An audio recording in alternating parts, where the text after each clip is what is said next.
Hey guys, what's going on? It's Jennifer. So how many of you remember during the hurricanes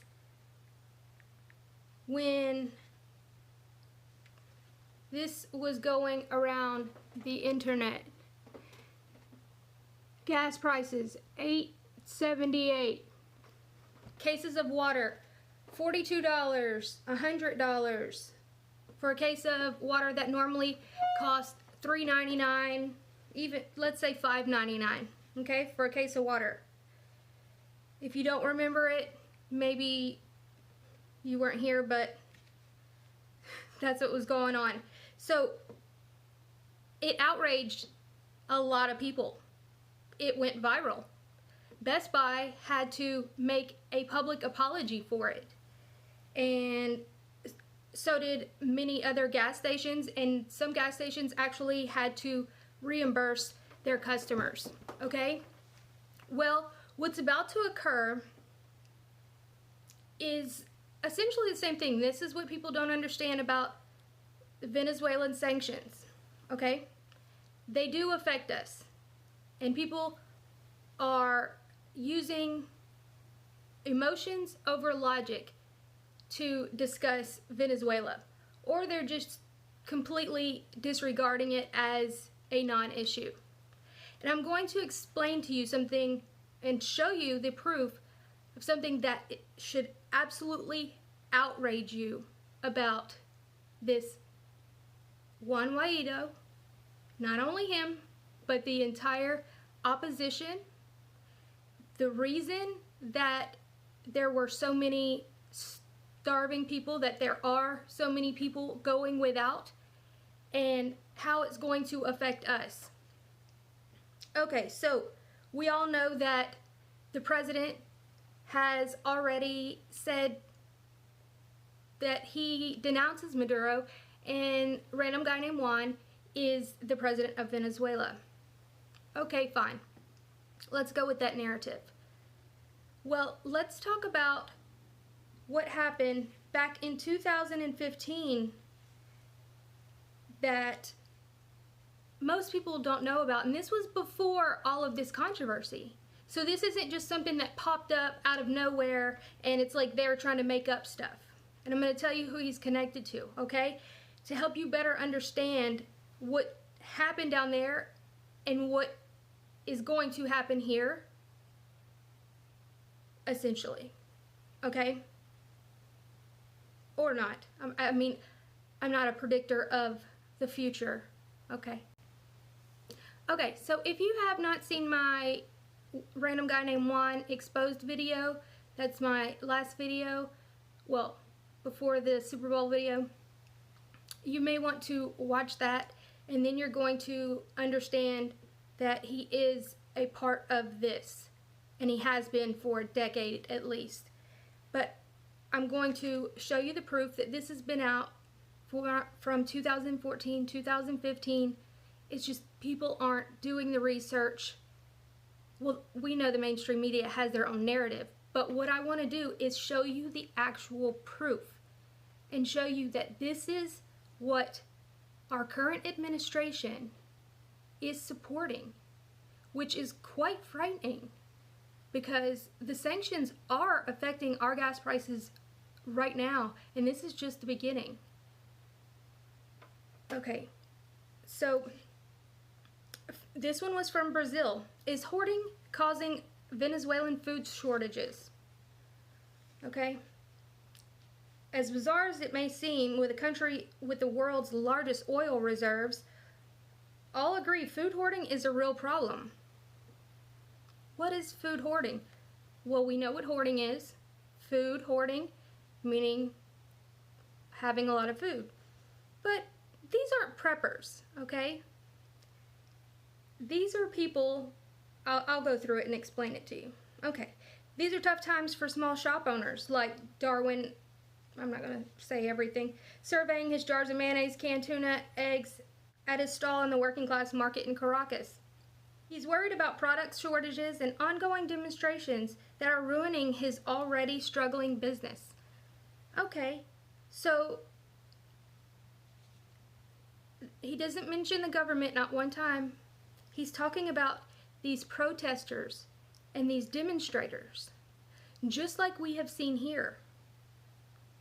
These protesters, demonstrators in front of businesses, ruining their businesses because they're there all day long, acting a fool, burning down businesses, whatever the case may be, okay? Cooking oil, corn flour, margarine, milk, soap, and detergent are the hardest things to get, he said. This is going to be very interesting. This one was 2014, okay?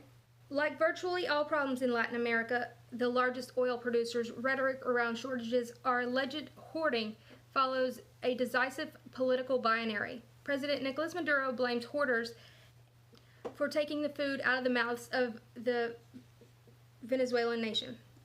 Okay, so they interviewed a dozen stakeholders with direct knowledge of the problem, including store owners, consumers, farmers, economists, and officials on various sides, on both sides, okay, of the political divide, trying to decipher what was the actual truth.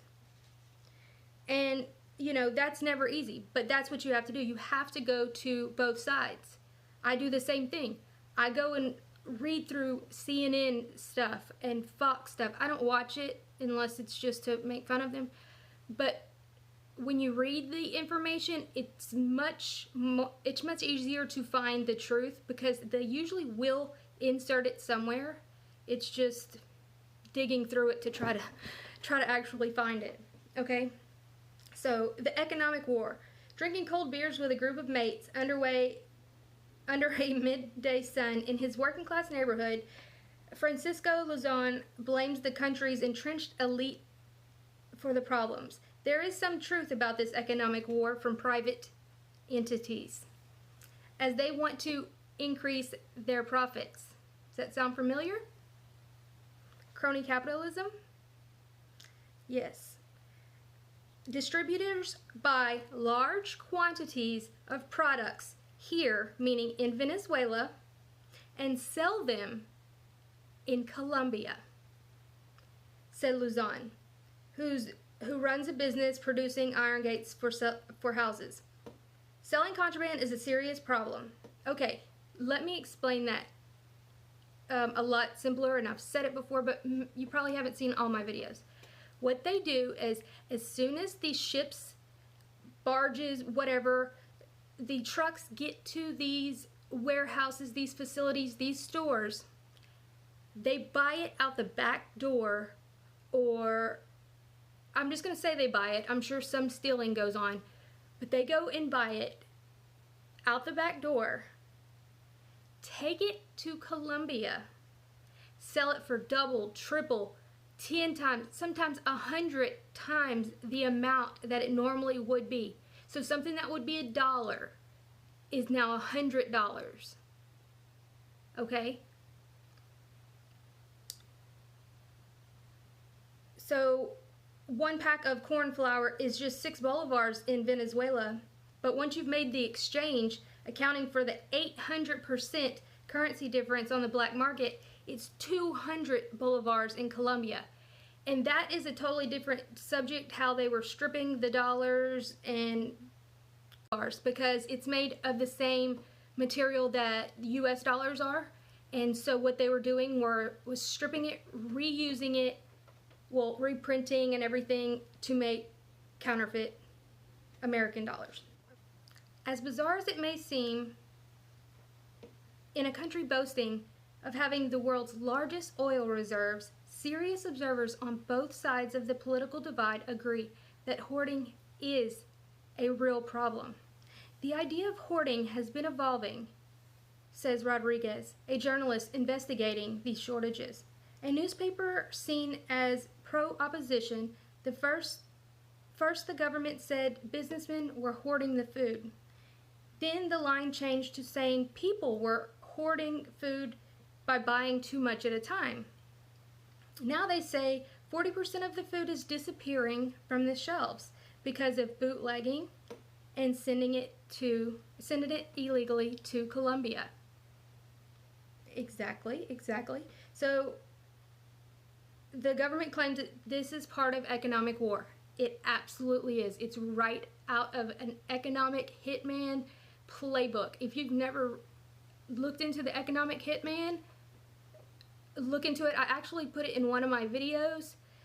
I will link that right here. I'll put a card right there because it is so telling. It's going to explain a lot of what's going on.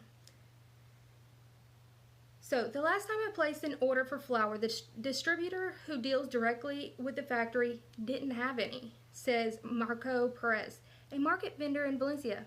So I had to buy from informal distributors at higher prices. You see? You see what's going on?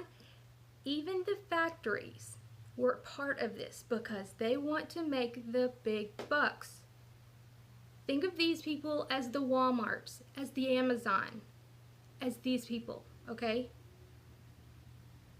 They're part of the opposition. They are pro big business. Because they are big business. And so these little businesses are like, what the heck's going on? What do you mean you don't have any flour? Like that's crazy. I've been dealing with you for years. That makes no sense. Okay? So I have to pay 100% markup on milk. 100% markup on milk. Like I said, if it was normally $1, it's now $100. But because people think that I'm trying to like white knight for, I guess that's not really a consideration for somebody like me, but I know that there was corruption. There is corruption. There is in every government. And so whenever Maduro was getting rid of these corrupt people, like the ones in Exxon, like these big people in the distributors, people started flipping out. Not the lower class people, not the people like you and I. The people at the top, the people that were able to gather a lot of people and start getting in their minds and saying, this is what's going on. It's Maduro. Look, he fired all these good people. When no, he fired or got rid of these people. They ran off to Miami, of course, because that's where they're being ran out of. And that's where the problem, so there's so many moving parts. Or let's use the Best Buy situation. Everybody freaked out on Best Buy, okay? And they were like, oh, sorry, our bad. And they were fined for it, as was the gas stations that had $9 gas during the hurricane, okay? Because it's called price gouging. It's illegal here. But whenever we hear about it going on over there, we only hear bits and pieces, and it's like, oh my gosh. So he's installing all of his buddies and stuff like that. That's absolutely false. I'm sure there's some of it because you trust your buddies sometimes more than these other people. But it's no different than what is going on, that has gone on here. But now our administration is supporting the people that did this. And this is on top of the sanctions. On top of the sanctions. Okay? So this goes on and on. I will link this below. Now I want to go to the 2015 article because that's where they found the jackpot. Venezuela seizes warehouses packed with medical goods and food. In Caracas, President Nicolas Maduro's government said on Thursday it had taken over warehouses around Venezuela crammed with medical goods and foods that bogus criminals were hoarding. Speculation and contraband. President Maduro says businessmen and wealthy opponents are trying to sabotage the economy to bring Maduro down, while also seeking to make huge profits from hoarding, price gouging, and smuggling across the border to Colombia. Critics say 15 years, the opposition says 15 years of failed policies of state intervention are to blame. for this. And all of, you know, so it was a back and forth. It was he said, she said, but the government had the proof. But they were like, oh no, it wasn't us, it was you. But they had the warehouses full of stuff to prove it. Okay? I'm going to show you that. Sorry that took so long. A lot of these sites, Google Chrome used to automatically translate them to English for you. You just had to press a button. They stopped doing that because they don't want you to find articles like this. Okay, so right here we have Venezuelan officials seize warehouse with enormous caches of hoarded items as opposition calls for strike. Following increased buying during the holiday season, Venezuela is facing shortages in foods, basic goods such as diapers and laundry detergent. These and medicine and automotive items. Same items that the 2014 article was saying, where the heck did all these things go? Okay? As lines to purchase goods, especially state-subsidized markets, have continued to grow, opposition leaders called for a nationwide strike on Monday, which was widely ignored because a lot of people down there know the truth. They know the truth. And so that's why they're having to manufacture all these protesters. Where were these protesters back in May whenever Maduro was elected for the second time? They were nowhere to be seen. They were nowhere in June, July, August, September, October, nowhere. There was none. I mean, there was sporadically here and there, but they didn't pick up steam until our administration and the Lima Group decided to start making it public. Okay, so let me show you these huge warehouses. This is one of 6 belonging to a company, Heron CA. In the warehouse, there were 1.5 million diapers, 360,000 kilos of detergent, 277,000 units of soap, and over 14,000 units of baby formula. Yes, baby formula. They were taking advantage of people with small babies. And because they knew that's how you hit people, with the diapers, with the baby formula. It's a sick strategy, and that's what they did. So Governor Miranda, state and former opposition presidential candidate, and Enrique Capriles Radonsky, y'all remember Radonsky? That's the Ashkenazi? Yeah. Has recently escalated the call for Venezuelans to protest against the government. We are in a state of an emergency, he said on Monday. This is a time we need to mobilize on the streets. The opposition governor did not get any support. There was some militant street actions locally known as guarmimbas that took place in 2014, which left 43 people dead, which Juan Guaido was part of. They burned these people alive. Yeah. And that's actually the clip that I'm going to show you, and I'll just show it to you right now. Aquí seguimos, luego de 5 horas, aquí seguimos, Francisco de Miranda, full de gente. Vemos hacia abajo, hacia la autopista, también mucha gente resistiendo. Recuerdo que en el 2007 gritamos estudiantes, hoy gritamos resistencia, nuestra resistencia. Vamos que sí se puede. What was that? What was that, Mr. Juan? Obama? Juan? Let's listen to that again. Resistencia, vamos que sí se puede. Sí se puede. Muchas gracias. Aquí seguimos, luego de 5 horas, aquí seguimos, Francisco de Miranda, full de gente. Vemos hacia abajo, hacia la autopista, también mucha gente resistiendo. Recuerdo que en el 2007 gritamos estudiantes, hoy gritamos resistencia, nuestra resistencia. Vamos que sí se puede. United Socialist Party of Venezuela alerted Venezuelan people that the opposition would intensify protests, destabilizing plans in early 2015. An anonymous war is what it would be called, an Operation Checkmate, and would count on the backing of opposition leaders like Leopoldo Lopez. Yes.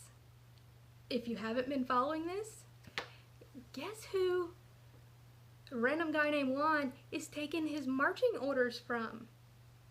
Lopez. And here's a picture of them together. There's many videos of them together. They're best buds. saying that yes, they were found to be connected to this, and that's why he's in prison. I think they let him out for a little bit, and then he started doing crazy stuff again. But he was the reason for this. I guess they smartened up and stopped putting them in warehouses and just took them to Colombia. And I'm going to show you a picture right here to prove that people are having to go to Colombia for these specific items. This picture right here. So this picture right here was touted by all the mainstream media, saying that these people are fleeing the country. Look at all the people crossing the bridge. They are fleeing their country. But as you can see in all of these pictures, these people have bags of groceries. They have bags of toilet paper. They have suitcases, which is a good thing that you can put all your stuff in and just roll, right? And they're coming back. There's people going towards, and there's people coming back. So if they were fleeing, why would they be coming back? See, that's the things that you don't really think of. They flash a picture on the screen, and it's like, oh my gosh, that's terrible. Oh my gosh, all these people are starving. Like, all of this stuff. Well, they don't tell you about the 16 million children that are starving here in the U.S. Oh, that's just, yeah, let's not talk about that. Yeah, 16 million. That's half the population of Venezuela. They have a population of 30 million people. So for anybody that still believes that this is some type of humanitarian aid and some type of organic grassroots situation, you are sadly mistaken. But I don't say that, oh my gosh, you're an idiot, because it really is hard to find this information. That's why I've been working on it for so long. And it's not just me. Abby Martin, there's a couple other, there's not many people that tell the truth about it. Well, some of them are in Spanish, and so I have to translate those. But that's the thing. We have to use logic, not emotion. They're going to sell you that emotion. That's part of the plan. The plan is to roll out all of these things while we're not paying attention. These sanctions and all of these things, collapsing the economy while nobody's looking. They'll sprinkle it here and there. Wow, Venezuela sucks. Or whatever country that we're doing it to at the time. Holy crap, look what's going on. Okay? And then, when they're ready to do the regime, that's when they start rolling out the pictures of the starving kids. If they've been starving for 5 years, why aren't there dead people all over the streets? I'm not being funny. Yeah, I'm being funny. I mean, because the AI gets messed up by sarcasm. But wouldn't it be a zombie apocalypse? Honestly. Famines have happened in countries before, and there were dead people all over the streets. In houses that, there wasn't enough places to bury these people and all of this stuff. But that's not going on. And so what are they resorting to? They're resorting to the most ridiculous stories ever. That people are eating zoo animals, and people are eating their own pets, and people are eating bunny rabbits and crap. When you go to an article, it says that these people were putting the bows on the bunny rabbits. They didn't want to eat them. And side note, people eat rabbits here in Louisiana. But what I'm trying to show you is that